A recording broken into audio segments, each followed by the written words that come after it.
નમસ્કાર, આપ જોઈ રહ્યા છો ન્યૂઝ રૂમ અને આપની સાથે હું છું ભાવિક। મહત્વના સમાચાર ગુજરાતના રાજકારણને લઈને સામે આવી રહ્યા છે કે જ્યાં કડી અને વિસાવદર આ બંનેની જે પેટા ચૂંટણી યોજાઈ હતી ને તેમાં જીતેલા બંને ઉમેદવારો કે જે બંને ધારાસભ્ય બન્યા છે બંનેનો આજે વિધાનસભામાં શપથ વિધિ યોજાઈ છે અને જે પ્રમાણે વાત કરવામાં આવે તો છેલ્લા કેટલાય સમયથી ગુજરાતનું આ રાજકારણ ગરમાયું હતું ને આ રાજકારણના સૌથી મોટા સમાચાર સામે આવ્યા કે જ્યાં રાજ્યમાં ફરી રાજકીય ગરમાવા વચ્ચે સૌથી મોટા સમાચાર અત્યારે જોવા મળી રહ્યા છે વિસાવદર અને કડીને લઈને આ સૌથી મોટા સમાચાર ગુજરાતના રાજકારણના સૌથી મોટા સમાચાર કે જ્યાં આજે કડી અને વિસાવદરના ધારાસભ્ય શપથ લેવા ગાંધીનગર પહોંચવાના છે વિધાનસભાના અધ્યક્ષ દ્વારા બંનેને આમંત્રણ અપાયું છે। વિસાવદરના ધારાસભ્ય ગોપાલ ઇટાલિયા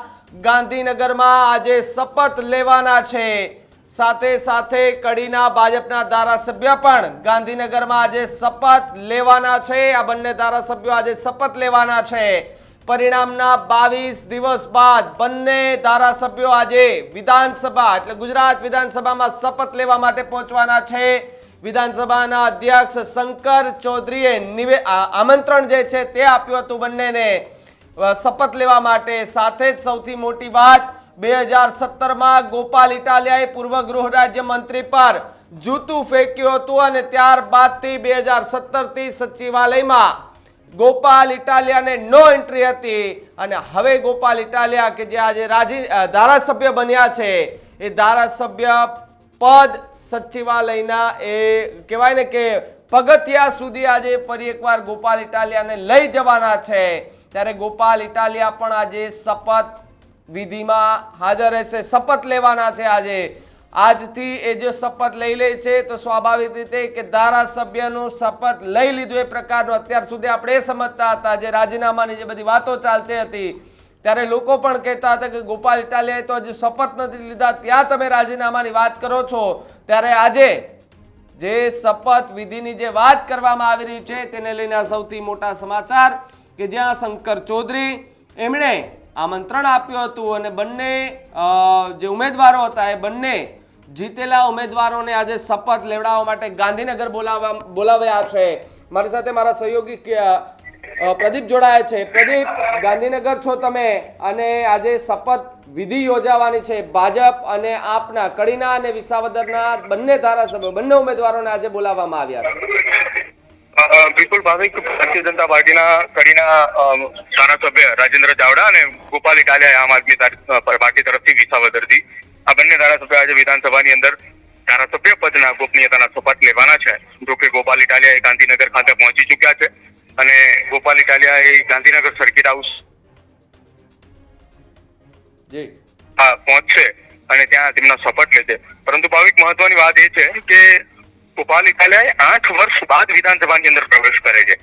આજથી 8 વર્ષ પહેલા પૂર્વ ગૃહ રાજ્યમંત્રી પ્રદીપસિંહ જાડેજાની ઉપર તેમને જૂતું ફેંક્યું હતું અને એ દરમિયાન તેઓ વિધાનસભાની અંદર હતા અને જૂતું ફેંકતાની સાથે તેમને જેલની અંદર લઈ જવામાં આવ્યા હતા। પોલીસે તેમની ધરપકડ કરી હતી। આજે ફરી એકવાર ગોપાલ ઇટાલિયા વિધાનસભામાં જઈ રહ્યા છે, પરંતુ આજે તેઓ જેવા વિધાનસભાની અંદર પ્રવેશ કરશે શંકર ચૌધરીની સામે તેમની કેબિનની અંદર શપથ લે છે અને ગોપનીયતાના શપથ લીધા બાદ વિધિવત રીતે એમએલએ ગોપાલ ઇટાલિયા કહેવા છે આજથી, એટલે આજે જ્યારે તેઓ વિધાનસભાની અંદર પ્રવેશ કરશે ત્યારે તેઓ ધારાસભ્ય ગોપાલ ઇટાલિયા તરીકે પ્રવેશ કરવાના છે, નહીં કે પૂર્વ રાજ્યમંત્રી પ્રદીપસિંહ જાડેજાની ઉપર જૂતું ફેંકનાર ગોપાલ ઇટાલિયા પર। અને સાથે જે વાત મહત્વની છે કે 8 વર્ષ બાદ પ્રવેશ કરી રહ્યા છે એટલે કાર્યકર્તાઓનો પણ જમાવડો એ ગાંધીનગર સર્કિટ હાઉસ ખાતે ધીરે ધીરે થતો હોય તેવું દેખાઈ રહ્યું છે। હવે એવું જોવાનું રહેશે કે ગાંધીનગર સર્કિટ હાઉસ થી લઈને વિધાનસભાના ગેટ સુધી પ્રવેશતા દરમિયાન કેટલા સમર્થકો અને કેટલા લોકો તેમની સાથે જોડાય છે, કેમ કે આહવાન તો એમને સોશિયલ મીડિયાની અંદર ગુજરાતની સમગ્ર જનતાને કર્યું છે, ત્યારે કેટલી જનતાએ તેમની સાથે આવે છે એ પણ જોવું રહેશે। ભાવિક, પ્રદીપ, તમે પણ ગાંધીનગર છો, વિધાનસભા ખાતે છો, કેટલા લોકો ગોપાલ ઇટાલિયા સાથે આવ્યા છે કે વિગત ખરી? હાલ તો કોઈ સમર્થકો કેટલા પહોંચશે, શું આવવાના છે, કેટલા આવવાના છે તેની કોઈ માહિતી અથવા તો એ નથી સામે આવ્યું, કેમ કે ગોપાલ ઇટાલિયાએ જાહેર આમંત્રણ આપ્યું છે। કેટલા લોકો આવશે કેટલા નહીં આવે સ્વયં ગોપાલ ઇટાલિયાને પણ ખ્યાલ નહીં હોય, કેમ કે તેમને સોશિયલ મીડિયાના માધ્યમથી જાહેર આમંત્રણ આપ્યું છે એટલે જાહેર આમંત્રણનો સ્વીકાર કરી એવું લાગી રહ્યું છે કે વિસાવદરના કેટલાક લોકોને ખાસ ગાંધીનગરની અંદર અને અમદાવાદના આમ આદમી પાર્ટીના ધારાસભ્યો હોય, આમ આદમી પાર્ટીના નેતા હોય અને સંગઠનના જે આમ આદમી પાર્ટીના હોદ્દેદારો છે, તમામ લોકો આજે પહોંચે તેવી શક્યતાઓ છે. જી પ્રદીપ, ખૂબ ખૂબ આભાર માહિતી બદલ. તો જે રીતે સૌથી મોટા સમાચાર કે જે ગોપાલ ઇટાલિયા કે જે આજે શપથ લેવાના છે પોતાના પદ માટે, એમએલએ પદ માટે, અને લગભગ 2017માં એમણે પૂર્વ ગૃહ રાજ્યમંત્રી પ્રદીપસિંહ જાડેજા પર જૂતું ફેંક્યું હતું વિધાનસભાની બહાર. એ વિડીયો પણ આપે જોયા હશે. અને એ બાદ એમને સચિવાલયમાં નો એન્ટ્રી હતી, અમુક ક્ષણો સુધી ગાંધીનગરમાં પણ નો એન્ટ્રી હતી. ત્યારબાદ આજે ફરી એ જ ગોપાલ ઇટાલિયા કે જે વિધાનસભાના પદ ઉપર જઈ રહ્યા છે, સાથે જેની જે વિસાવદરમાં જીત મેળવી છે, એ જીતને લઈને આજે હવે કહી શકાય કે એ પાક્કા એમએલએ આજે બની જવાના છે. કારણ કે આજે શપથ લઈ લેવાના છે. ઘણા ટાઈમથી લોકો કહેતા હતા કે ભાઈ ગોપાલ ઇટાલિયાના શપથ લેવડાવવામાં કેમ એટલી વાર લાગી રહી છે, ગોપાલ ઇટાલિયાને શપથ લેવડાવવા માટે શું ભાજપ કંઈ મોડું કરાવી રહી છે કે કેમ? આને લઈને સૌથી મોટા સવાલો અહીંયા ઊભા થઈ રહ્યા હતા. ત્યારે ગઈકાલે સમાચાર મળે છે કે વિધાનસભાના અધ્યક્ષ દ્વારા કડીના અને વિસાવદરના જે ધારાસભ્ય છે એ બંનેને શપથ ગ્રહણ માટે આમંત્રણ અપાયું. આમંત્રણ અપાતાની સાથે જ બંને ઉમેદવારો છે તેમાં ક્યાંક રાજીપો જોવા મળ્યો છે. રાજીપો જોવા મળતાની સાથે જ ફરી એકવાર ચર્ચાએ જોર પકડ્યું છે કે આ એ જ ગોપાલ ઇટાલિયા, આ એ જ ગોપાલ ઇટાલિયા છે કે જેમણે થોડા સમય પહેલાં જ્યારે પૂર્વ ગૃહમંત્રી પ્રદીપસિંહ જાડેજા પર જ્યારે જૂતું ફેંક્યું હતું એ સમયે પણ ગુજરાતનું રાજકારણ ગરમાયું હતું. કારણ કે આ ઘટના એ વિધાનસભાના કહેવાય ને કે વિધાનસભામાં બની હતી. વિધાનસભામાં જ્યારે પ્રતિક્રિયા આપતા હતા પ્રદીપસિંહ જાડેજા, એ સમયે એમણે વિરોધ નોંધાવ્યો હતો અને ત્યારથી જ ગોપાલ ઇટાલિયા ખૂબ ચર્ચામાં આવ્યા હતા. હજુ પણ એવા ચર્ચામાં છે. અને વિસાવદરમાં જે જીત મેળવી છે, લીડ સાથે એમણે જે જીત્યા છે, તેને લઈને પણ ગુજરાતનું રાજકારણ ગરમાયું હતું. પરંતુ હવે જોવાનું રહ્યું કે આજે આખી જે શપથવિધિ જે છે તે યોજાવા જઈ રહી છે. આજ મુદ્દે વાત કરવા માટે મારી સાથે આમ આદમી પાર્ટીના નેતા રાજુ કરપડા જોડાયા છે. રાજુભાઈ, સ્વાગત છે ન્યૂઝરૂમ પર. રાજુભાઈ, આજે ગોપાલ ઇટાલિયા શપથ લેવા માટે ગાંધીનગર પહોંચવાના છે, કઈ રીતે જુઓ છો વાત? ધારાસભ્ય તરીકે જયારે વિસાવદરની જનતાએ ચૂંટાઈને પલભાઈને મોકલા છે તો સ્વાભાવિક છે કે એક પ્રોસેસના ભાગરૂપે આજે ગોપાલભાઈ ઇટાલિયા શપથ લઈ રહ્યા છે. ત્યારે આમ આદમી પાર્ટીમાં તો ઉત્સાહ હોય, પણ વિસાવદરની સાથે આખા ગુજરાતમાં જે દિવસે પરિણામ મળ્યું તે દિવસે 23 તારીખે જે ઉત્સાહ હતો એવો જ ઉત્સાહ આજે આમ આદમી પાર્ટીના કાર્યકર્તાઓમાં અને વિસાવદરની જનતામાં છે.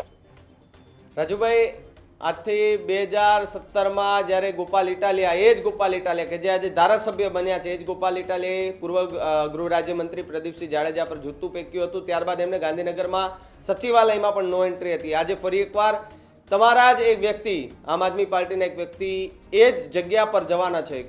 કેવી રીતે જુઓ છો આખી આ વાતને? જ્યારે લોકશાહીની હત્યા થતી હોય, બંધારણના ચિથરા ઉડતા હોય, ત્યારે એક જાગૃત યુવાન અને આ દેશનો નાગરિક લોકશાહી બચાવવા માટે જનતાનો અવાજ બની સચિવાલય સુધી પહોંચેલો. પણ એ સમયે ભારતીય જનતા પાર્ટી દ્વારા સચિવાલયમાં એન્ટ્રી ન કરવા મુદ્દે એક જાહેરાત કરેલી અને ગોપાલભાઈ ઇટાલિયાને પ્રવેશબંધી કરેલી. પણ વિસાવદરની જનતાએ ગોપાલભાઈ ઇટાલિયાને સચિવાલય સુધી પહોંચાડ્યા છે.